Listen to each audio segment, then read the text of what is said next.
Muy buenas noches para todos, bienvenidos. Bienvenido al doctor Edwin, muchas gracias por la presentación. En 2 minuticos damos inicio a nuestra capacitación y muchas gracias por la puntualidad.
Doctor Edwin, ¿cómo está? Ya podemos dar inicio a nuestra capacitación. Muchas gracias por estar aquí y bienvenidos.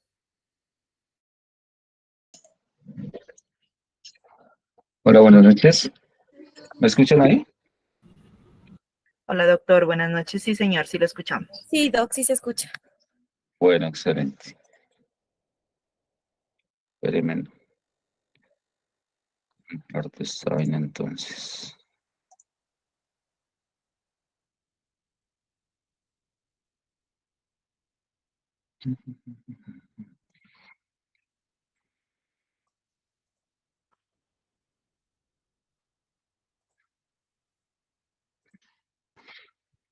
Bueno, ¿miran la presentación?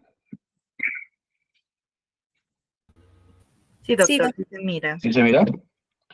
O sea, no está en presentación que se le sabe dar en las diapositivas, pero, o sea, está normal, como cuando uno ingresa. Mierda, ¿qué pasaría? Espérame a ver. Es que usted está compartiendo, doctor, una ventana, ¿verdad? Sí, creo.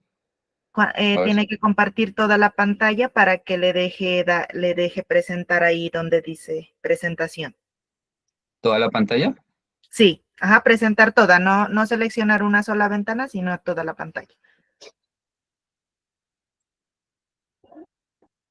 Toda la pantalla. Compartir.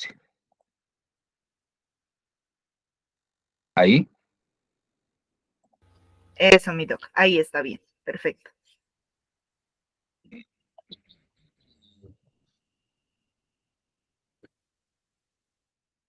Ahí esto no pasa.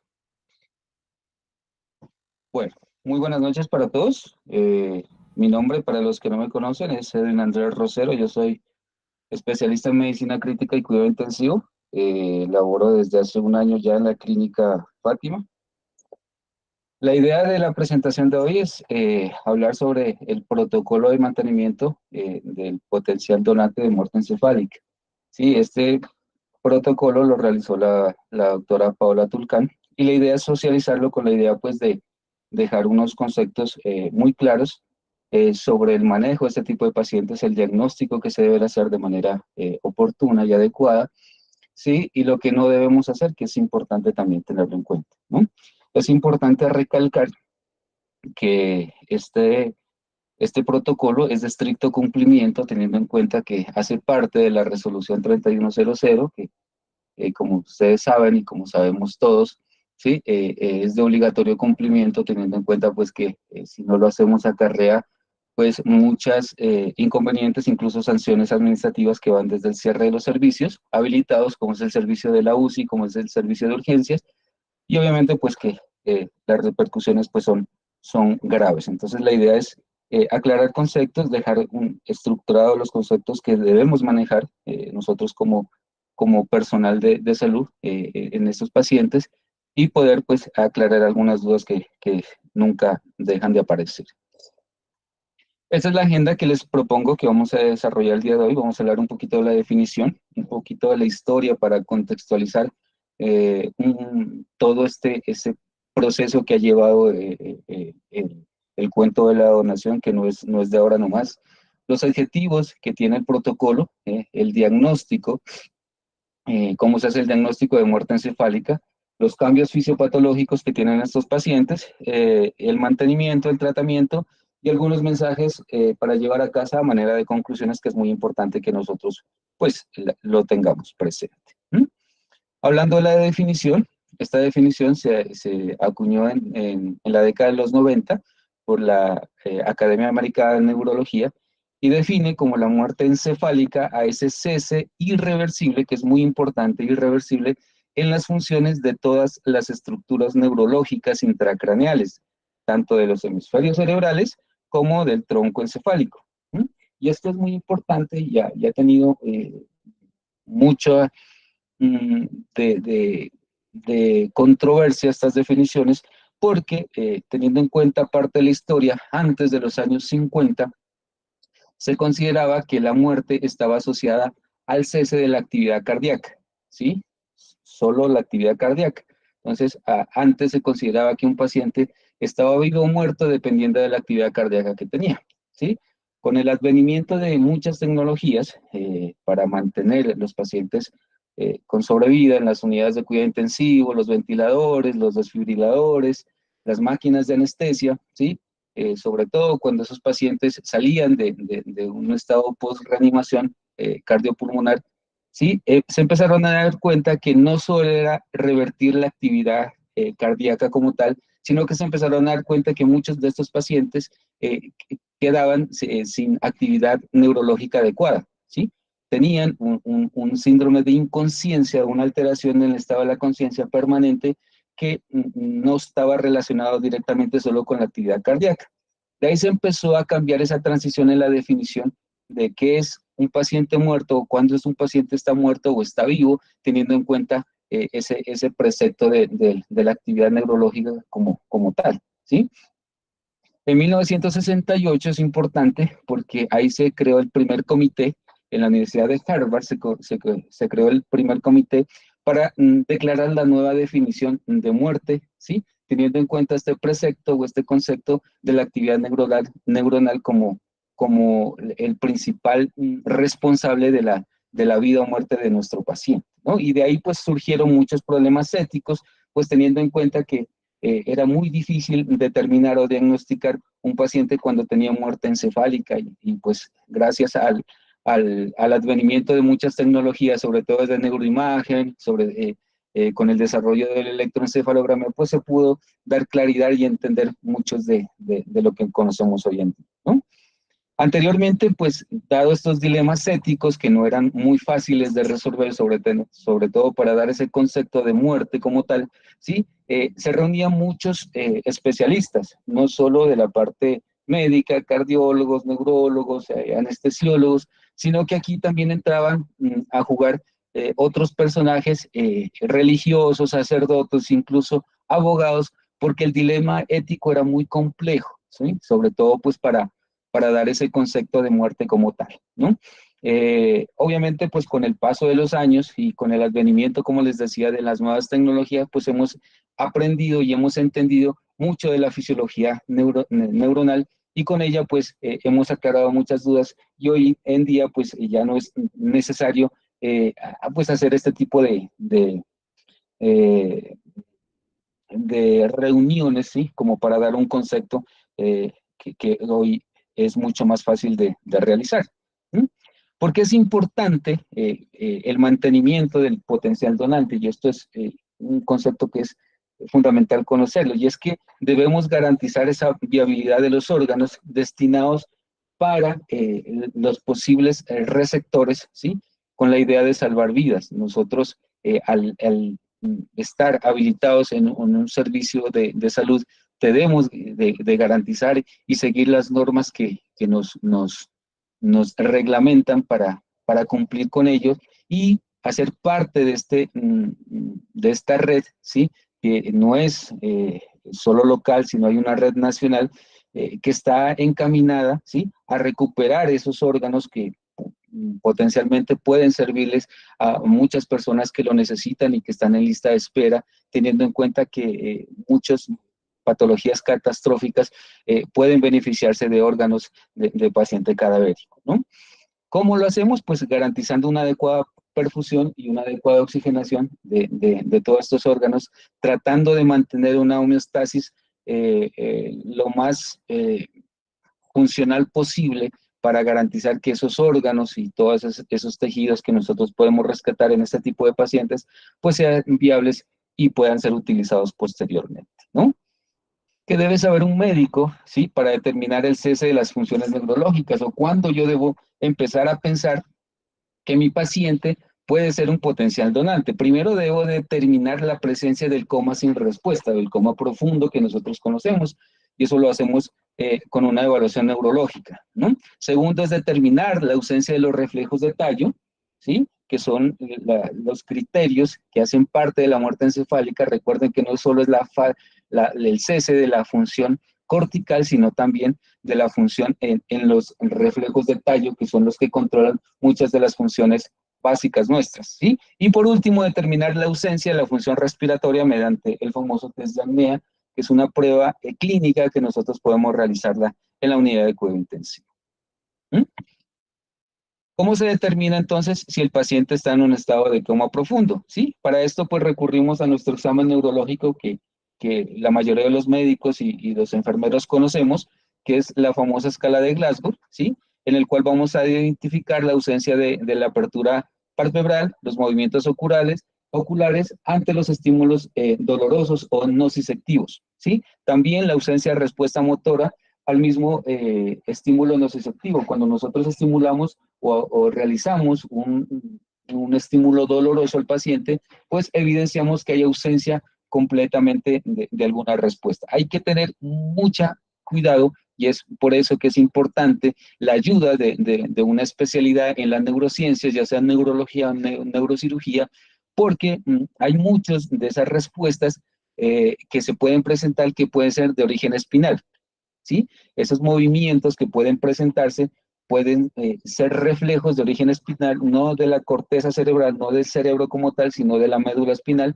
Pueden desencadenarse muchos movimientos que muchas veces nos hacen confundir y por eso es importante el concepto pues, de un experto que en este caso es un especialista en las neurociencias, ¿no? Este es un artículo que es muy importante, se lo publicaron en Buenos Aires, y miren que hay muchas manifestaciones motoras que pueden presentarse cuando nosotros hacemos la evaluación de la muerte encefálica, ¿sí? Van desde mioclonías, ¿sí? Movimientos en tono, perdón, en flexo-extensión que pueden tener nuestros pacientes, hasta un signo o un fenómeno que se llama el fenómeno de Lázaro, que es un estímulo muy marcado, en el cual incluso algunos pacientes al realizar el estímulo se pueden sentar, ¿sí? Pues obviamente confundiendo el examen clínico y esto pues determina confusión y tarda obviamente el diagnóstico de muerte encefálica y por eso muchas veces se requieren en ese tipo de pacientes pues realizar alguna ayuda diagnóstica, ¿no?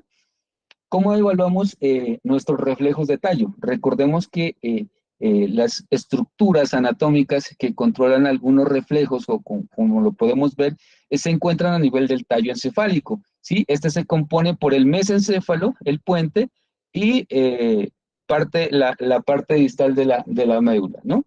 Esta imagen es para recordarles, ¿sí? Que anatómicamente, cuando hay una hipertensión endocraniana irreversible, ¿sí? En una estructura anatómica que es rígida, como la tabla, el cráneo, ¿sí? Se empieza a producir unos tipos de hernias. La hinchazón es tan marcada que el cerebro trata de salirse por los espacios que puede salirse, ¿sí?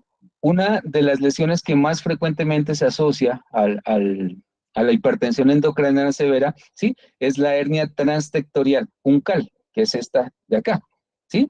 Esto es un mesencéfalo, ¿sí? Visto en un corte coronal, ¿sí? Y aquí pasa parte de la parte periférica del tercer par craneal, que es el encargado de dar la inervación o dar la aferencia a los músculos iridoconstrictores, ¿sí?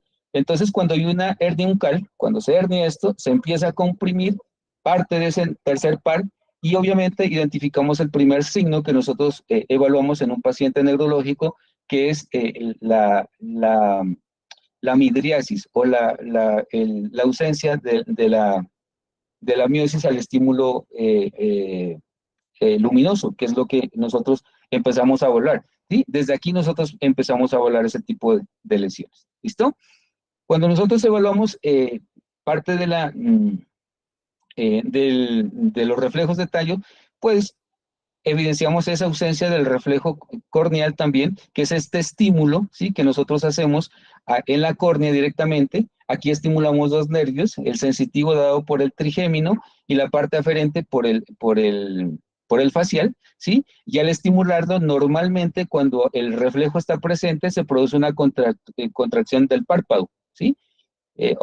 Al estar ausente, pues obviamente al estímulo lo podemos hacer con un hisopo, estimulamos la córnea y hay ausencia de la contracción, teniendo en cuenta pues que esa sería una ausencia de este reflejo de tallo, ¿no? A nivel mesencefálico. Si vamos más abajo, a nivel del puente, evaluamos dos reflejos que son fundamentales. Está el óculo vestibular. Nosotros aquí, es este de acá arriba, irrigamos con agua fría, ¿sí? El conducto auditivo externo, esperamos más o menos un minuto y debemos evidenciar movimientos oculares. Cuando se presentan los movimientos oculares, hablamos de que el reflejo está presente. Si está en ausente, pues obviamente hablamos de que el reflejo está perdido, ¿no? Y el test oculocefálico, el famoso test de ojos de muñeca, en el cual nosotros movilizamos la cabeza del paciente y miramos que la mirada, sí, tiende a permanecer fija hacia el observador, no se mueve completamente y ese hablaríamos también de un test o ausencia de un reflejo de tallo que es fundamental. ¿Mm? Si vamos más abajo, ¿sí? A nivel del bulbo, ¿sí? Encontramos dos reflejos que son fundamentales. Está el reflujo faríngeo, ¿sí? Nosotros podemos evaluar cuando el paciente está intubado, ¿sí? Estimulamos o movemos el tubo endotraqueal y en pacientes que tienen el reflejo, pues se desencadena un reflejo nauseoso, ¿sí? O tusígeno, ¿sí? Dependiendo de lo que estimulemos. O introducimos la sonda de succión y estimulamos la carina para desencadenar el reflejo de la tos. Cuando están ausentes, pues obviamente hablamos de ausencia de reflejos de tallo, ¿no? Y por último, debemos hacer el diagnóstico con el famoso test de acné. Es un test clínico que nosotros lo podemos realizar, ¿sí? La idea de esto es evaluar los centros acnéusicos que están a nivel del piso del cuarto ventrículo. Recuerden que nosotros fisiológicamente sensamos o iniciamos nuestro estímulo respiratorio por el CO2. Por eso es importante este reflejo. Si nosotros eh, eh, identificamos que hay una ausencia del impulso respiratorio dado por la apnea, pues hablamos de que está comprometido tal vez parte del tallo cerebral, ¿no?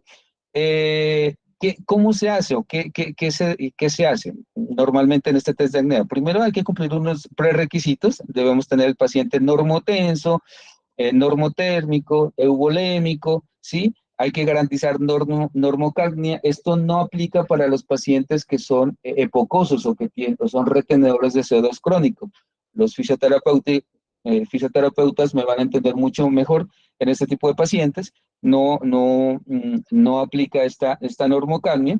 ¿Sí? Debe haber ausencia de hipoxia, el paciente debe estar saturándome bien, debe tener o cumplir con una P2 por encima de 65 o 70 milímetros de mercurio y no debe haber evidencia de retención de C2 previa. Esto no aplica para los epocosos. ¿Listo? ¿Cómo lo hacemos? ¿Sí?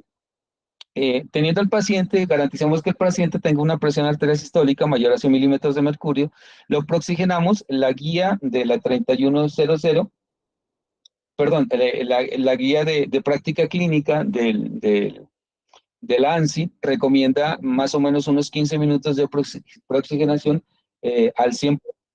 Reducimos la frecuencia respiratoria durante unos minutos previos o durante esta proxigenación. La idea es buscar eucapnia, ¿sí? A unas 10 respiraciones por minuto, dejamos el PID en 5 y garantizamos las saturaciones mayor a 95%, ¿sí? Obtenemos unos gases arteriales previos a la prueba, ¿sí? Apagamos el ventilador, ¿sí? Mantenemos la oxigenación y miramos detenidamente el pecho del paciente, ¿sí?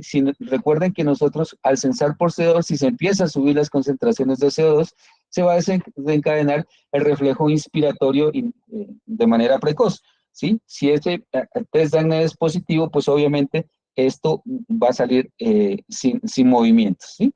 Esperamos al cabo de 8 a 10 minutos y volvemos a tomar unos gases arteriales, ¿no? Esto de apagar el ventilador, lo recomiendan normalmente, nosotros lo desconectamos, teniendo en cuenta pues que debemos garantizar la oxigenación, desconectamos el ventilador y colocamos el oxígeno a unos 5 o 6 litros por minuto por el tubo endotraqueal para garantizar la oxigenación. Recuerden que nosotros cuando dentro del mecanismo fisiológico, cuando garantizamos oxigenación, no garantizamos que el paciente barra C2, ¿sí? Solo es oxigenación, ¿no? ¿Cuándo es positivo? ¿Sí? Cuando, aquí se me olvida, ¿cuándo es positivo? Cuando se aumenta la concentración de C2 por encima de 60 milímetros de mercurio o cuando me sube 20 milímetros de mercurio en comparación con el PC2 basal, ¿sí? Por ejemplo, le tomo una PC2 inicial que me sale en 40, ¿sí? Es un valor normal, ¿sí? Le tomo un control y me sale por encima de 60, ¿sí? Considero que el test es positivo. Es una prueba que es relativamente fácil de ser reproducible, ¿sí? Y nos da una seguridad de qué tan comprometido está el tallo encefálico, ¿no? Cuando no se realiza, pues obviamente cuando hay algunas limitaciones y en pacientes epocosos, pues es muy difícil determinar el CO2 basal del paciente, teniendo en cuenta pues los mecanismos compensatorios que pueden tener este tipo de pacientes, por eso en ese tipo de pacientes pues no la realizamos o no tiene la utilidad que lo puede tener en pacientes jóvenes. ¿Mm? ¿Qué es lo que dice la legislatura colombiana? Salió este decreto, el 2493 del 2004, ¿sí? Y nos dice que nosotros podemos hacer el diagnóstico de muerte cerebral con las pruebas clínicas, ¿sí? El diagnóstico es meramente clínico, ¿sí? ¿Cómo lo hago el diagnóstico? Evidenciando todas esas pruebas que nosotros ya vimos, ¿listo? La ausencia de reflejos, todo eso, ¿no? Los subdivide en dos tipos de pacientes, en los mayores de 2 años y en los menores de 2 años. En los menores de 2 años, por los temas éticos y por pues, la delicadeza de un paciente para determinar si no está o está en muerte encefálica, pues requiere de otras ayudas que pues los perinatólogos y los pediatras pues conocen muy bien, ¿sí? Y en ellos sí necesitan de ayudas diagnósticas adicionales para hacer o para determinar la muerte encefálica como tal. En pacientes adultos o mayores de 2 años, solo con la prueba clínica puedes hacer el diagnóstico, ¿sí? No necesitas de ninguna ayuda adicional. ¿Mm? Lo que sí debe tener el concepto es de dos especialistas. Un especialista que esté en la unidad de cuidado intensivo, un intensivista, el internista, el cirujano que pueda evaluarlo clínicamente al paciente y debe tener el concepto de un especialista de una neurociencia, que en este caso es neurología o neurocirugía, ¿sí? Pues que puedan corroborar el diagnóstico clínico, ¿sí? La idea es que no tenga interdependencia, sobre todo, o no esté conectado este especialista pues con la red de trasplantes local, ¿no? Para evitar los problemas éticos y legales que usted pueda tener. ¿Mm? Para estar seguro de que la muerte cerebral es irreversible, pues se debe primero determinar la causa clara del coma, ¿sí? Si yo tengo un paciente con un trauma craneoencefálico severo, ¿sí? Pues obviamente no tengo que dudar de la causa de lo que le llevó a la muerte encefálica. La idea es que tú tengas claro la causa de lo que lo llevó al paciente a la muerte encefálica. Obviamente debo excluir otras condiciones médicas, ¿no? Que puedan dar o puedan confundir el diagnóstico, sobre todo las causas metabólicas. Y es importante, ¿sí? Que nosotros realicemos la evaluación una vez garanticemos que no haya ningún depresor del sistema nervioso central. ¿A qué me refiero a esto? Es que yo tengo que realizar este tipo de pruebas por lo menos eh, unas 24 horas después de apagar la pseudoanalgesia, ¿sí? Lo que dice la literatura es que debo garantizar por lo menos que se depuren 3 vidas medias del medicamento, ¿sí? Que eso es más o menos unas 18 a 24 horas, ¿sí? Entonces, yo debo apagar la pseudoanalgesia, esperar mínimo 24 horas y después de eso realizar las pruebas clínicas para tener la certeza de que el paciente no tenga o no esté bajo ningún efecto del medicamento que me pueda, ¿sí?, explicar alguna alteración en este tipo de reflejos, ¿no? Entonces eso es muy importante tenerlo en cuenta. Lo otro de observar durante un tiempo para excluir la posibilidad de recuperación es importante, sobre todo cuando uno empieza a hacer el diagnóstico y el tiempo se puede cumplir con 24 horas de observación. O sea, me explico, ¿sí? Yo tengo ya la sospecha de que el paciente me hizo una hipertensión endocraniana severa por un trauma craneoencefálico, ¿sí? Veo que no tiene respuesta neurológica, yo le pregunto a la fisioterapeuta, cuando lo aspiras, ¿hace algo? Y ellas me dicen, no, no, doctor, no se defiende, no tose, no hace nada. Entonces uno ya empieza a sospechar, lo que hace uno es suspenderle la analgesia 24 horas y eso me sirve como observación para descartar cualquier posibilidad de recuperación a este tipo de pacientes, ¿no? Obviamente que hay unas condiciones especiales, ¿sí? Y eso pues hay que evaluarlo claramente. Pues, si yo tengo un paciente en el cual yo no puedo evaluar completamente los reflejos, ¿sí? Pues necesito ayudarme de algunos estudios de extensión, ¿sí? O que yo no le puedo movilizar el cuello porque aparte del trauma craneoencefálico tiene un trauma cervical severo, pues si no le puedo evaluar completamente todos los reflejos de tallo, pues obviamente que me limita el diagnóstico y en esos casos, solo en esos casos, yo debería ayudarme de una ayuda diagnóstica. ¿Cuál es esa ayuda diagnóstica? La que me salga más rápido, la que yo tenga más rápido disponible en mi centro de atención, ¿sí? ¿Cuál es la idea de hacer el diagnóstico? ¿Sí? La idea de hacer el diagnóstico o la premura de hacerlo, ¿sí? Es porque una vez ocurría la muerte encefálica, pues los eventos fisiopatológicos y la disfunción orgánica ocurre muy rápidamente. Entonces, la idea es que yo trate de garantizar, ¿sí? Si el paciente tenía un deseo de donar previamente, ¿sí? O si la familia ya desea, pues la idea es aprovechar eso para realizar rápidamente la extracción o la recuperación de los órganos para que no se me dañe. Entonces, entre más rápido utilice la ayuda diagnóstica o hacer el diagnóstico, pues va a ser mejor. En nuestra clínica podemos hacer un angiotac cerebral para identificar si perfunde o no perfunde, ¿sí? Recuerden que cuando una hipertensión endocraniana severa que lleva a una herniación de ese tipo y me daña todo los reflejos de tallo, pues obviamente la perfusión a nivel de la corteza va a ser casi nula o nula, ¿sí? O puedo ayudarme de un Doppler transcraneal, ¿sí? O si lo tengo disponible, puedo hacerle un electroencefalograma que también me puede ayudar al diagnóstico, ¿no? Entonces, la idea es, como le digo, la premura de hacer el diagnóstico, ¿no? ¿Cuáles son los cambios fisiológicos de la muerte encefálica? ¿Sí? Hay varios compromisos. Los más importantes y relevantes que uno debe vigilar es la parte cardiovascular. Hay una liberación de catecolaminas, hay un pico simpático y estos pacientes pueden debutar con crisis hipertensivas. Esas crisis hipertensivas me pueden dar disfunción ventricular izquierda, me pueden llevar a un edema pulmonar, ¿sí? Y obviamente pues a todas las implicaciones que representa esa crisis hipertensiva.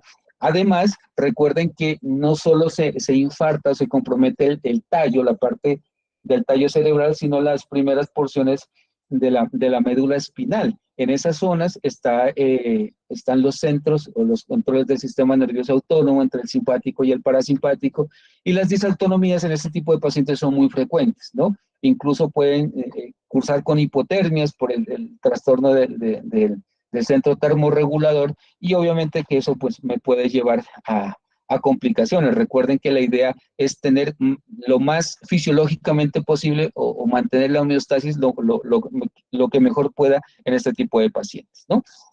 La disfunción hipofisiaria, que ocurre muy frecuentemente, y uno la evidencia con los trastornos del sodio, que ya los vamos a ver más adelante, que es muy importante hacer el diagnóstico precoz, ¿sí? Me puede también dar una liberación, una alteración a nivel de la tiroides, pero las manifestaciones y el compromiso pues no están tan rápido, ¿no? La falla del eje hipotálamo pituitario, la diabetes insípida, que tal vez es el compromiso más frecuente, incluso hasta el 87% de los pacientes con muerte encefálica me pueden desarrollar este tipo de alteración, ¿sí? Que se define como diuresis superiores a 250 mililitros por hora durante más de 2 horas, ¿sí? Ojo con eso. Yo, si miro que mi paciente empieza a orinar demasiado, ¿sí? Que está con un débito urinario muy alto y eso está por más de 2 horas y empieza a orinar más de 250 ml por hora, lo puedo clasificar como una diabetes insípida y debo iniciar el tratamiento de manera precoz con la idea de mantener esos riñones, porque si no los cuidamos, los riñones se pueden dañar, ¿no?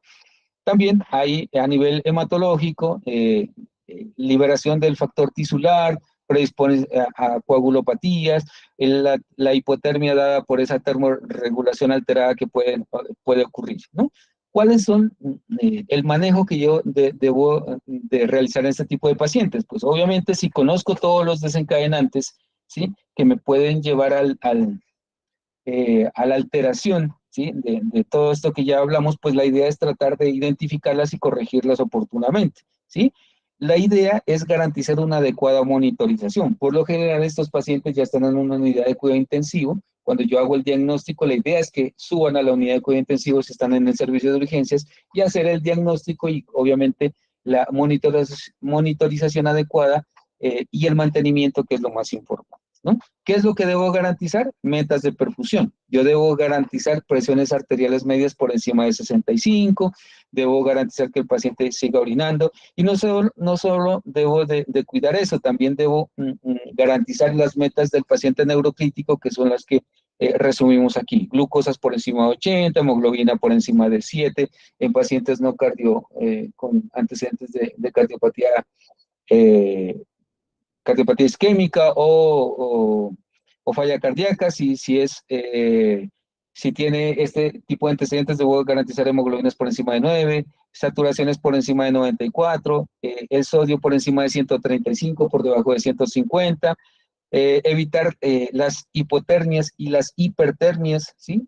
El confort, las presiones arteriales medias y, fundamental, el C2 también, ¿no? Entonces, estas son las metas que nosotros debemos garantizar a nuestros pacientes, que no estén en disfunción pulmonar, garantizar que orine, ¿sí? Mantener los niveles de glucosa adecuados, mantener también la parte de la temperatura, ¿sí? Garantizar que no entren ni en acidosis ni en alcalosis. Recuerden que estos tienen repercusión no solo a nivel encefálico, sino a nivel periférico, y eso me puede conllevar sobre todo a disfunción hepática en esos pacientes que son muy sensibles sobre todo a esos cambios de tensión arterial. Pero la idea fundamental es garantizar metas de perfusión, ¿sí? Si el paciente está bien perfundido, no se le va a dañar los órganos y le van a garantizar a la red de trasplantes que van a tener unos órganos adecuados para que ellos los puedan utilizar y para garantizar pues una adecuada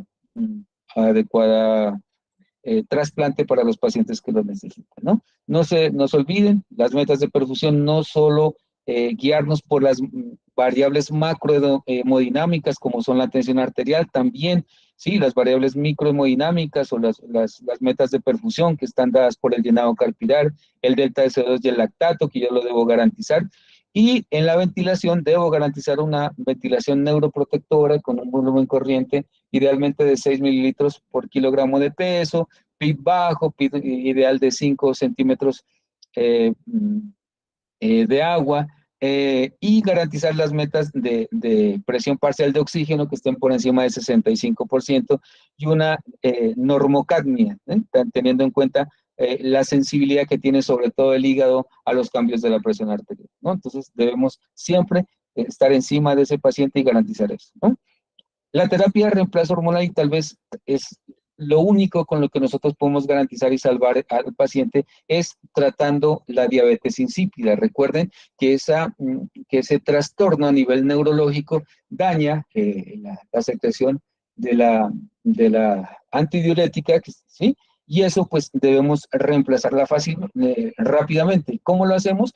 Con la desmopresina en pacientes que no son hipertensos o, perdón, que no están hipotensos, o con la vasopresina, que la vasopresina es un análogo pues de la antidiurética, ¿no? ¿Cómo lo ajustamos o cómo lo damos? Eso hay dosificaciones especiales dependiendo del tipo de paciente, pero la idea es iniciarle de manera precoz. Si yo diagnostico a mi paciente que está con diabetes insípida, pues la idea es garantizar el tratamiento.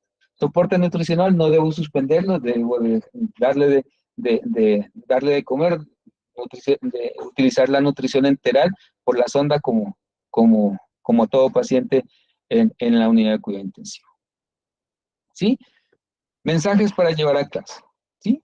Recuerden, protocolo de estricto cumplimiento por la norma 3100.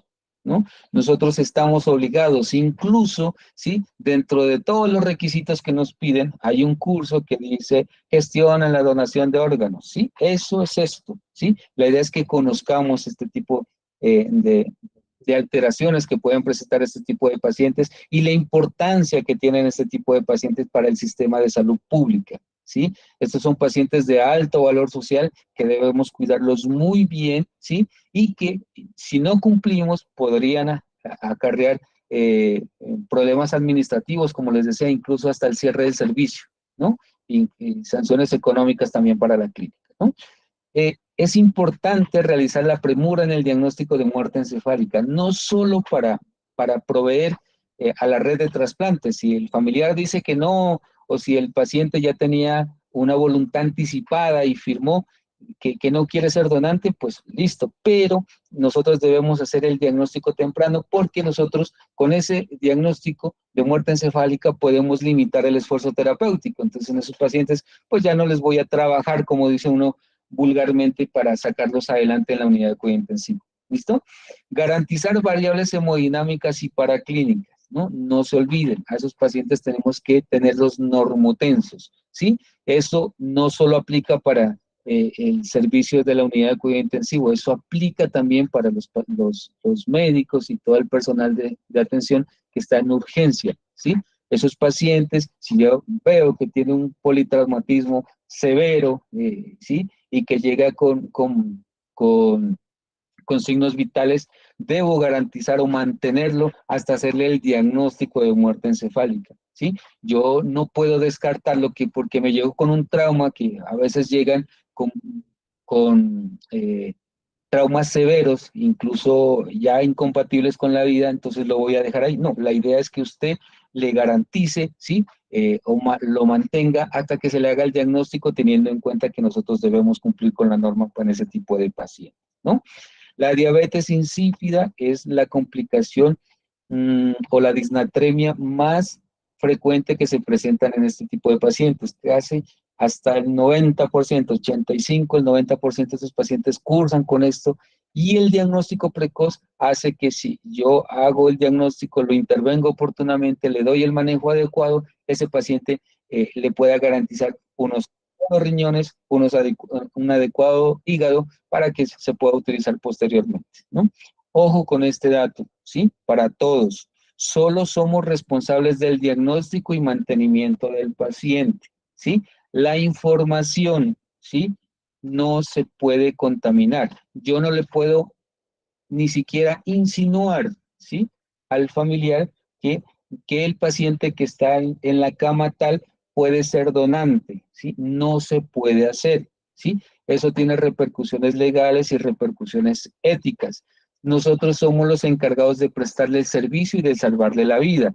Muchas personas desconocen el trasfondo que tiene esto, ¿sí? Mucha gente se ha creado el tabú de que el paciente que dona, ¿sí? O la clínica que está a favor de la donación es la clínica que se encarga o está tras un beneficio económico y va tras una ganancia secundaria, ¿sí? Ese es el concepto que mucha gente tiene. Entonces, si yo le digo a un paciente o lo insinúo como médico tratante que ese paciente puede ser posible donador, ese paciente me puede, ¿sí? Me puede demandar incluso ante el comité de ética porque yo no puedo participar o no debería estar participando de eso, ¿sí? Para eso existe el comité de trasplantes o la red de trasplantes, que en este caso la maneja la Fundación Hospital San Pedro. Ellos tienen un grupo interdisciplinario, ¿sí? Que abordan, ¿sí? Cuando nosotros hacemos el diagnóstico, abordan integralmente a este grupo familiar, ¿sí? Y le hacen la propuesta como tal. Nosotros como prestadores de servicio no lo podemos hacer, no debería hacerse, y como les digo, nos pueden llamar la atención y nos pueden reprender, porque si el paciente se aleja o es muy renuente, perdón, la familia del paciente es muy renuente a este tipo de situaciones, pues la red de trasplante nos puede echar la culpa a nosotros que nosotros estamos manejando mal al paciente y también pueden ocurrir las sanciones. ¿Listo? ¿Alguna duda, alguna inquietud, alguna observación? Estoy a sus órdenes.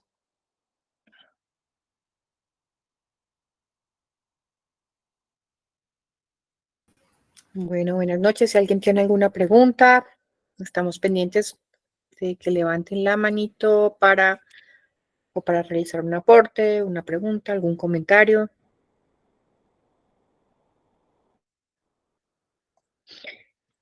Doctora Emily, la escuchamos. Bueno, buenas noches. Primero agradecerle al doctor Edwin, ¿no? La doctora Paola también, pues que participó en la elaboración del protocolo. Creo que esta es una de las charlas y de las socializaciones de un protocolo importante, como dice el doctor, por norma tenemos que cumplirlo. Ya nosotros tuvimos nuestro primer donante, todos actuamos de la mejor manera, sin embargo, sí tuvimos unas cositas ahí que corregir y por eso me parece adecuada y pertinente esta capacitación. Entonces, pues agradecerle al doctor Edwin, agradecerles a las personas que siempre se conectan, pues y pedirle a la doctora Liliana, porque quisiera hacer como un seguimiento de las personas que participan siempre pues en las capacitaciones y quienes pues no están participando, porque este es un compromiso de todos. Ya sabemos que todos los protocolos deben tener una adherencia a nivel institucional y si en algún momento pues llega alguna visita y nos pregunta y nosotros estamos fuera de lugar, pues obviamente vamos a tener hallazgos y debemos cuidarnos mucho en este aspecto. Muy buena capacitación, creo que se tocaron también unos puntos que debemos corregir y, y pues nada, solamente agradecerle, doctor Edwin, por su tiempo, por, por esa dedicación que siempre tiene, por esa colaboración que siempre nos da la clínica. Muchas gracias, doctora Paola, y muchas gracias a todos.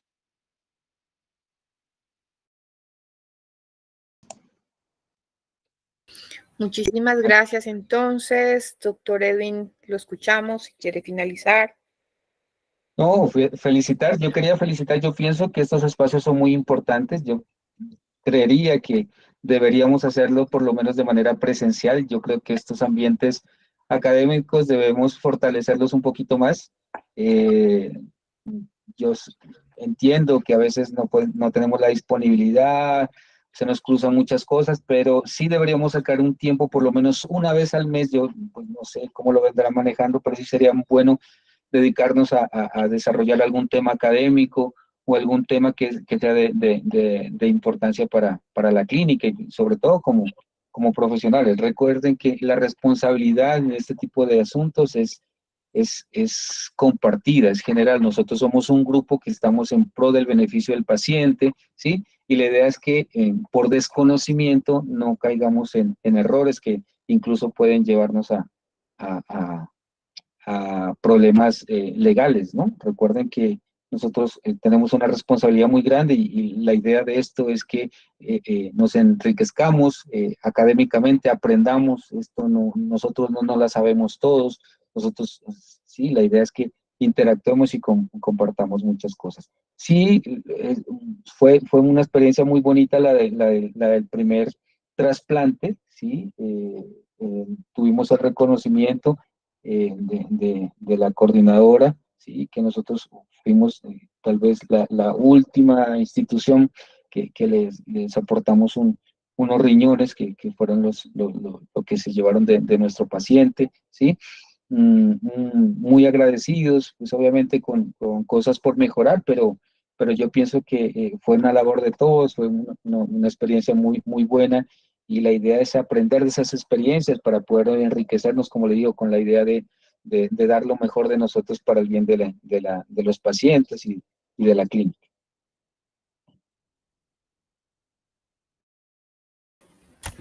Bueno, entonces damos por finalizada la sesión del día de hoy. Gracias a todos los que asistieron por su puntualidad, por este tiempo.